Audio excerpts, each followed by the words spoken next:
It has been years since I've watched Armageddon. I remember enjoying it for what it was, and going back to it now, I was amazed by a few things. First of all, the cast of characters that they've amassed here is absolutely wonderful, and for the most part, everybody's really playing it straight, from Billy Bob Thornton's NASA head honcho, who is very straight-laced in the movie, to Harry Stamper, Bruce Willis's character, whom Willis actually seems engaged in the role, which is always a pleasure. You've got Ben Affleck, Liv Tyler, Will Patton, Steve Buscemi, William Fichtner, Owen Wilson, Michael Clarke Duncan, Peter Stormare, and more. It is a remarkable cast. This is an over-the-top, out-of-this-world space adventure that borders on being a self-parody in large chunks of the movie. And I, for one,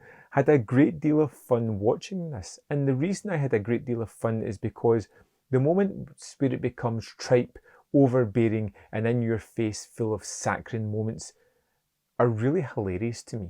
I don't take them seriously. The moment with Liv Tyler and Ben Affleck is incredibly stupid, but there's countless moments like that as well. You're watching this silly movie about an asteroid going to destroy Earth. People have to fly up to the asteroid, drill a hole, put a nuclear warhead down, explode it, and hope that it misses Earth.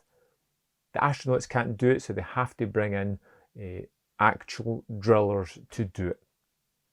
That's the kind of crux of the story.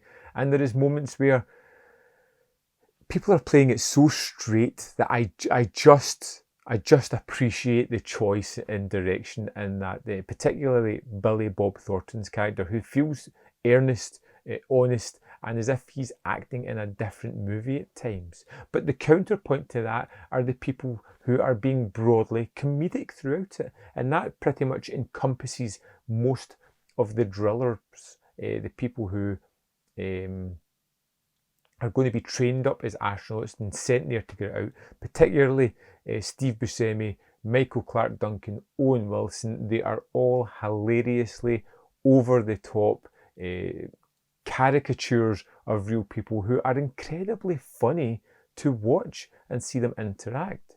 And the movie has that sense of large-scale, end-of-the-world entertainment. It feels hugely destructive, and I appreciated that, particularly some of the moments on the asteroid, the design, the effects. The excitement was all there, as well as some giggles thanks to Buscemi, who really goes crazy in the last half hour of this movie.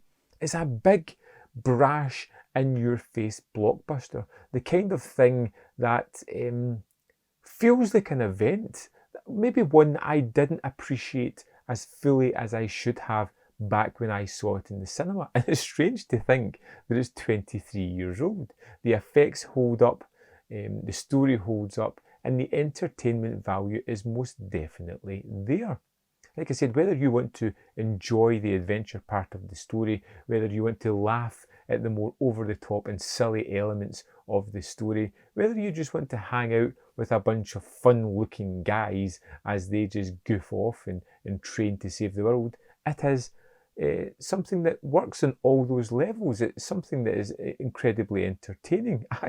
I loved the great wealth of characters that we get, and they all get a little bit of time to shine as well. The special effects are, well, in my eyes, rather special. I love the destruction of the Earth, which we see in various shots as meteor showers rain down on large populated cities.